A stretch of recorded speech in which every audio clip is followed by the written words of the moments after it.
Hello everyone, this is Fundamental here, and today I have a very special kind of video planned. So, a while back, I had posted a poll on my YouTube community tab on my channel if you guys would be at all interested of me making a poems video where I take a look at the book of poems that I have and just read them all. And you guys all seemed extremely interested in that.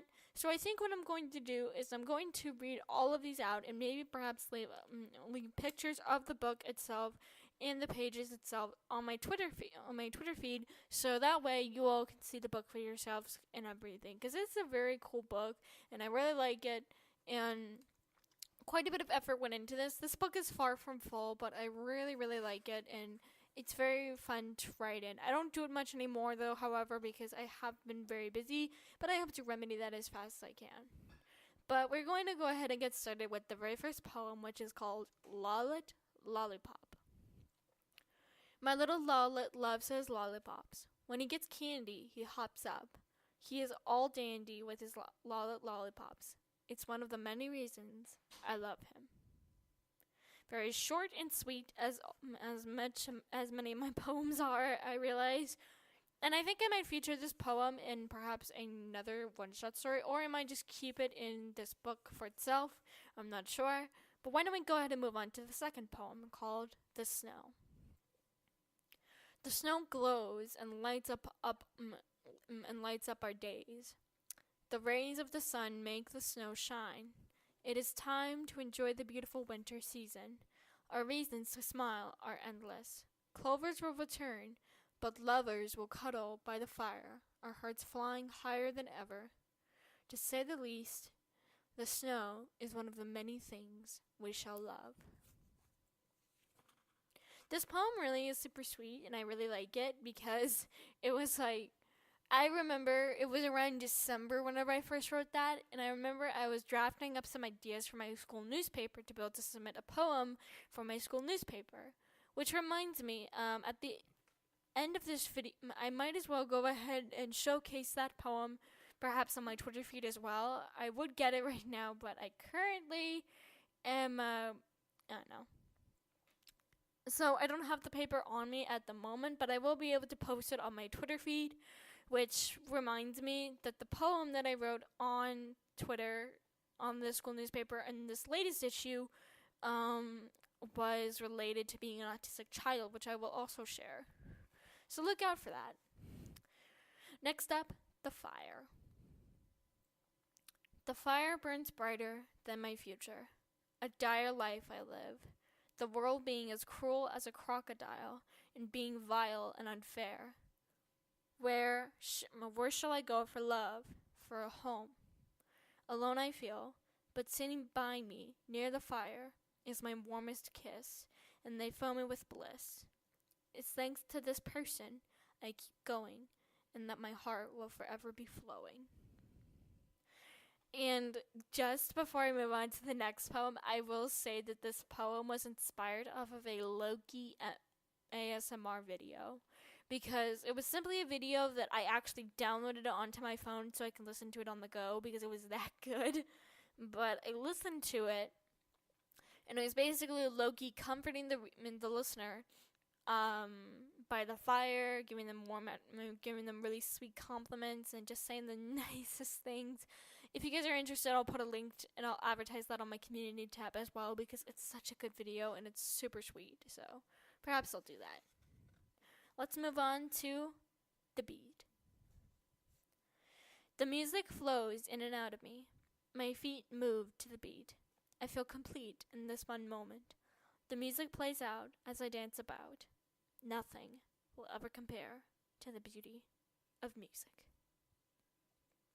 Once again, short and sweet, and we'll just go ahead and jump right into the next poem, which is a little bit sadder and more serious of a poem, which is simply titled A Beast.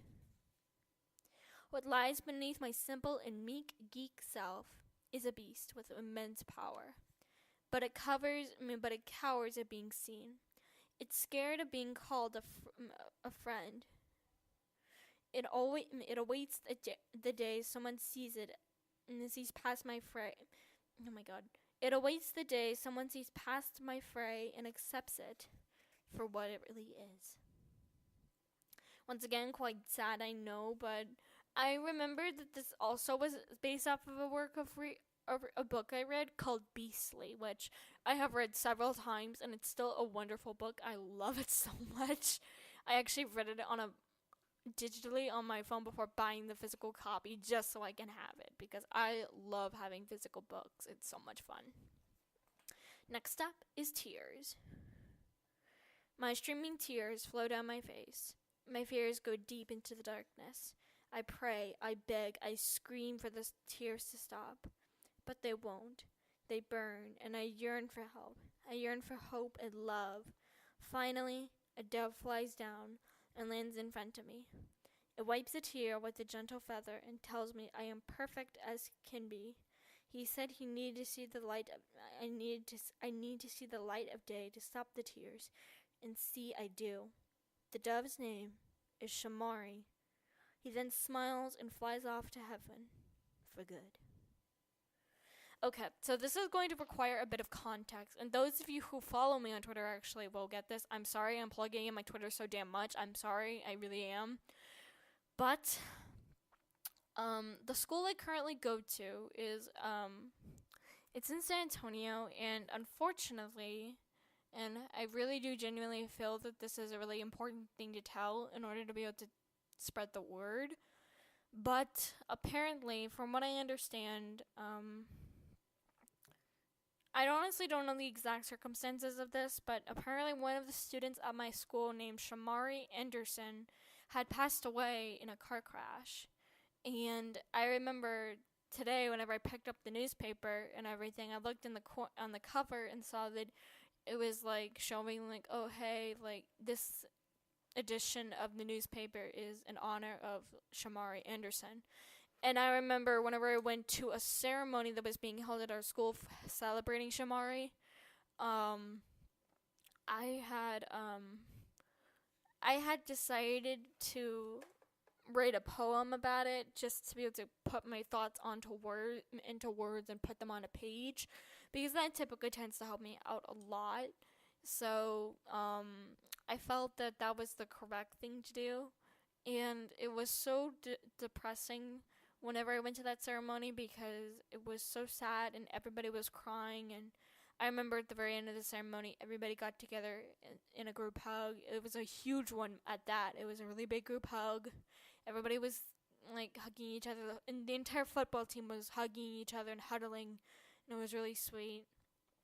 But it was a very emotional time, so I remember writing this poem as a means of like calming myself. So we're going to move on to the next poem, which is called The Locked Book. The locked book held us all, a hall's worth of effort and time, never to be seen. I put my mind, body, and soul as black as coal, and soul as black as coal, being healed bit by bit. I've been hit in the heart by many. My soul hurts aplenty, but yet this book doesn't leave. For that, I am grateful. I am thankful. This is a really sweet one, and I really like it and everything, and I think it's really cute. So wait, yeah, sorry, I lost my place. I don't know why, but I remember thinking to myself that I honestly didn't think that I was going to read this book out loud in front of my audience or my subscribers at all and everything, but, I guess that things happen. So I decided, you know what, I'm gonna go ahead and read it for everybody. So I honestly forgot about this poem, but why don't we go ahead and move on to the music box, which is a bit of a darker one. The music box played a sweet melody. The girl's feet lightly graced the floor. She faced the large white room. The more she lightly danced, the louder the music box played. The girl was in a deep trance. Suddenly, a loud note played, piercing the sweet air. The girl then fell, and her head hit the floor. Her shell was cracked, and as she died, the final note flew out about throughout the room. This is obviously a very darker poem, and I know it's kind of weird that I wrote that, but I think it was in edge mode that day where I was like totally edgy, and I thought, you know what, I'm gonna write an edgy poem or something. So I thought that this was a pretty decent piece, but I kind of wish I could have done something more with it. And now for the last poem, simply titled Sherlock. The man whose voice is so sweet heals my wounds that cut deep. My heart is his to keep, as is the same with our love. He may shove those away, but I'll forever stay by his side, with or without his love. And that's it. Those are all of my current poems that I have written as of right now in this book. I will definitely be looking and see if I have any other poems that I've written at any point in my books, or even on my phone and everything, because I really like sharing my poems. It feels kind of liberating, honestly. And it's kind of hard to be able to think what my past self was thinking when she wrote these poems, but it's still really fun to do, and I really enjoy it. So Anyway, guys, thank you all so very much for the 1,500 subscribers, which is the entire point of this video, for hitting that milestone. I never would have thought that this channel would have reached that far, and you guys don't understand how lucky I am to have you all. You guys are the true heroes, and you guys are the ones who inspire me. So, thank you all so very much for watching, and as always, this is Phantom Rider, and I'll be seeing you all very soon. Bye-bye!